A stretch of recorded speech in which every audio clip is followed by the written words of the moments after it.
రైట్గా ఒకసారి వెలుగు దినపత్రికలో ఉన్నటువంటి వార్తలు చూద్దాం. భగవద్గీతకు యునెస్కో గుర్తింపు, భరతముని రాసిన నాట్యశాస్త్రానికి చోటు, దేశ తాత్విక కళాత్మక వారసత్వానికి అంతర్జాతీయ స్థాయిలో గౌరవం, ప్రతి భారతీయుడు గర్వించదగ్గ విషయమన్న ప్రధాని మోడీ అంటూ ఒక వార్త. అయితే వాస్తవానికి భగవద్గీత ఏది మతానికి కాదు చోటు, అందులో ఉన్నటువంటి ఆధ్యాత్మిక అంశానికి చోటు కల్పించింది. సో భగవద్గీతకు మాత్రమే కాదు, నాట్యశాస్త్రానికి కూడా గతంలో యునెస్కో గుర్తింపు లభించింది. వీటితో పాటు ఇంకా అనేకమైనటువంటి వాటికి గుర్తింపునిచ్చింది. ఇక్కడ మనం గమనించాల్సింది ఏంటంటే బైబిలు, ఖురాను, బౌద్ధ శాస్త్రం అన్నిటికి కూడా గుర్తింపించింది.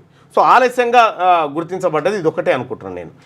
వేదవ్యాసుడు రచించిన భగవద్గీత, భరతముని రాసిన నాట్యశాస్త్రానికి యునెస్కో మెమరీ ఆఫ్ వరల్డ్ రిజిస్టర్లో చోటు దక్కింది. దేశ సాంస్కృతిక తాత్విక కళాత్మక వారసత్వానికి అంతర్జాతీయ స్థాయిలో గౌరవం. దేశ సాంస్కృతిక తాత్విక కళాత్మక, మతాత్మక కాదు. ఇప్పటి వరకు యునెస్కో మెమరీ ఆఫ్ వరల్డ్ రిజిస్టర్లో ఇండియా తరఫు నుంచి మొత్తం 14 ఎంట్రీలు ఉన్నాయి. ఈ విషయాన్ని కల్చరల్ టూరిజం శాఖ మంత్రి గజేంద్ర సింగ్ షెకావత్ ప్రకటించారు.